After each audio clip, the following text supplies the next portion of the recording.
Good morning সবাই, কেমন আছো? আশা করি তো ভালো আছো, আমিও ভালো আছি। সঙ্গীতা ব্লগে আরও একবার সবাইকে জানাই ওয়েলকাম।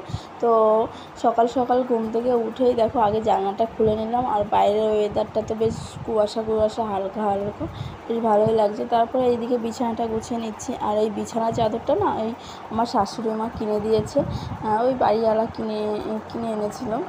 তো ওইভাবে মানে বাড়িওয়ালা নিয়ে এসে তো ওইখান থেকে দুটো মানে এক জোড়া নিয়েছে। ওই এই বিছানার চাদর যেমন আমার শাশুড়িটা ওই রকমই সেম একই রকম, তো ওই নিয়েছি। এই যে তারপরে এইদিকে তোমাদের দাদা ভাইয়ের হালকা জ্বর এসছে, তাই কাঁথা নেওয়ার কাঁথা গায়ে দিয়েছে, আর আমি তো কাঁথা গায়ে দিইনি, আমার অসুবিধা হচ্ছিলো না। তো যাই হোক, বিছানাটা গুছিয়ে নিই, তারপর তোমাদের সঙ্গে আবার দেখা হচ্ছে। ভয় পেয়ে গেছিলাম, কী যেন একটা এসেছিলো, তো দুষ্টুর সঙ্গে কথা বলতে বলতে না আমি ভয় পেয়ে গেছিলাম।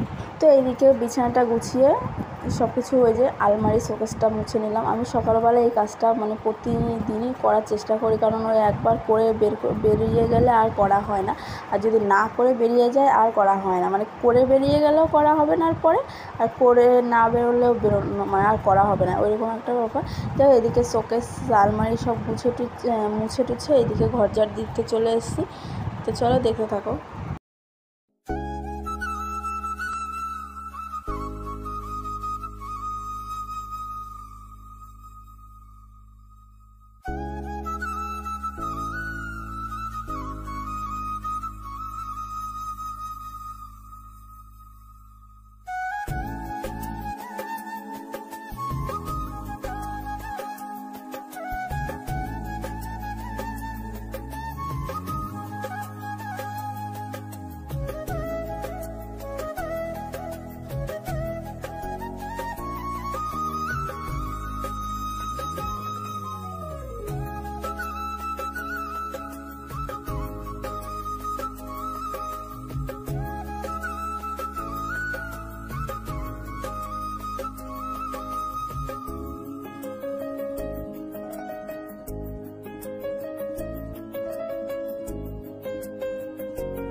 মর্নিং সবাই, কেমন আছো? আশা করি ভালো আছো, আমিও ভালো আছি। সঙ্গীতা ব্লগে আরও একবার সবাইকে জানাই ওয়েলকাম। তো এখন থেকে ব্লগটা শুরু করছি। সকালে কাজবাজ হয়ে গেছে, ফ্রেশ ট্রেশ হয়ে ঘরে এসেছি, আর এখন খাবো আমান বাদাম।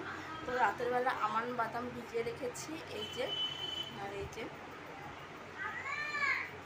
যে 4টে মতো আছে, এখানে 4টে আমান বাদাম ভিজিয়েছি, এই খাবো।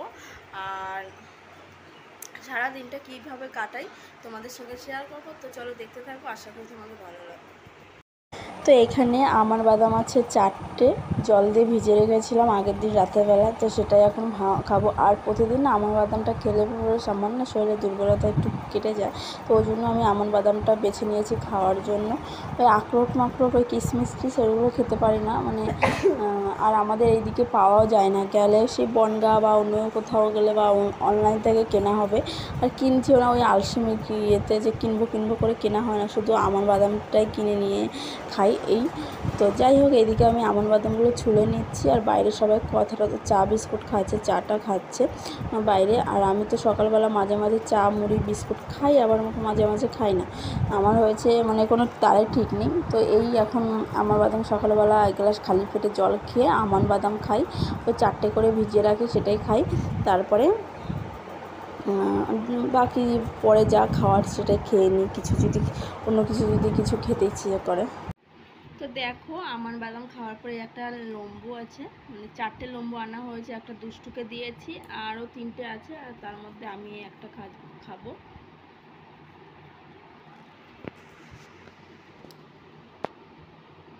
এদিকে দুষ্টুর পিসি পড়াতে এসে আর কত শয়তানি করছে দেখো। আমি কি একটা জিজ্ঞাসা করছিলাম, তো ওই জন্য ওই কথাগুলো আমরা আলোচনা করছিলাম, আর ও ওইদিকে দুষ্টুমি করছে। আর এদিকে দেখো আমি সোজা রান্নাঘরে চলে এসেছি। আজকে রান্না হবে খুদের ভাত। তো শাশুড়ি মা খুদের ভাতগুলো রান্না করে দিচ্ছে, আর বাইরে বিচুলি কাটবে। আর আমি এদিকে সবজি মানে ওই কলমির শাক এনেছিল আমাদের নদী থেকে। কলমির শাকগুলো দেখেছো তো কত সুন্দর। এই কলমির শাকগুলো কাটবো এখন, কুচি কুচি করে কাটতে। এই কলমির শাকগুলো কাটতে আমার না হলে 10 থেকে 15 মিনিট সময় লেগেছে। তো এগুলো সুন্দরভাবে যত কুচি কুচি করে কাটবে তত মানে রান্না করলে বেশ ভালো লাগে খেতে। তো ওই জন্য আস্তে আস্তে করে কুচি কুচি করে কাটবো, অনেকটাই সময় লাগবে। আর এগুলো রসুন দিয়েই ভাজবো।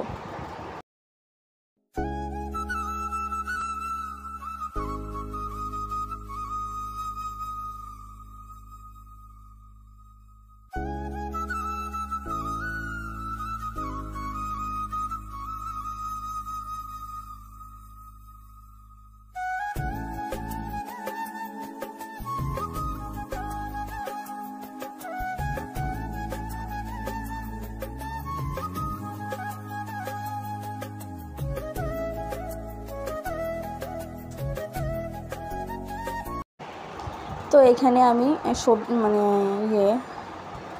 শাকটা ভেজে এই কড়াইতে করে রান্না করছি। এই কড়াইতে করে ওই যে প্রথমে এগুলো শুকনো লঙ্কাগুলো ভেজে নিচ্ছি, কারণ শুকনো লঙ্কা খুদের ভাত দিয়ে খেতে বেশ ভালো লাগে। তারপরে রসুনগুলো ছুলে বাটিতে নিয়ে কুটো দিয়ে থেতো করে নিয়েছি। তারপরে একটু রসুনটা বেশ বেশি ভাজা হয়ে গেছে, লাল লাল হয়ে গেছিলো। তারপরে কলমি শাকটা দিয়ে দিয়েছি, তেলের মধ্যে শুকনো লঙ্কা ফোড়ন দিয়েছি। এবার লবণ হলুদ দিয়ে দেবো। এই শাকে এই আর কাঁচা লঙ্কা থাকলে তো বেশ ভালোই হতো। কাঁচা লঙ্কা যেহেতু নেই ওই জন্য শুকনো লঙ্কা কড়াইতে দিয়েছি, আর শুকনো লঙ্কা ভেজে রেখেছি। ওই জন্য শাকের সঙ্গে শুকনো লঙ্কা টঙ্কা বা কাঁচা লঙ্কা এগুলো খেতে বেশ ভালো লাগে, যেহেতু কাঁচা লঙ্কা নেই ওই জন্য।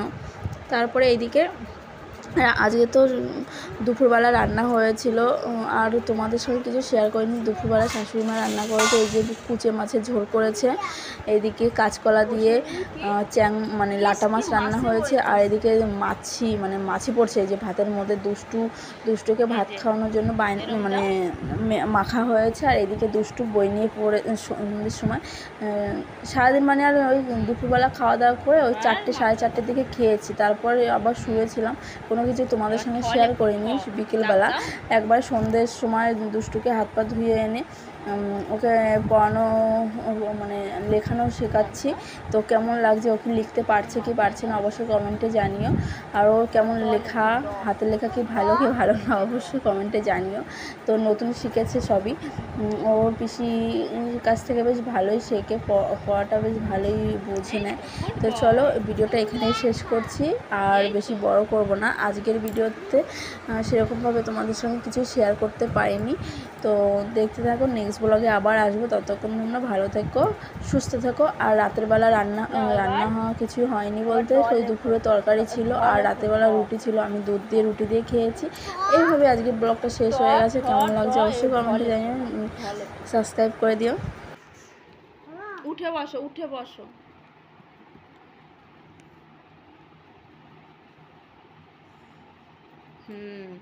এবার মধ্যাহ্ন লেখো, মধ্যাহ্ন। আর একটু বড় বাবা, আরো বড়, এইরকম। আর একটু দাগ দাও উপরের দিকে। হ্যাঁ এই তো। এবার ত লেখো, ত লেখো। এবার থ লেখো, থ। এখানে লেখো, এখানে।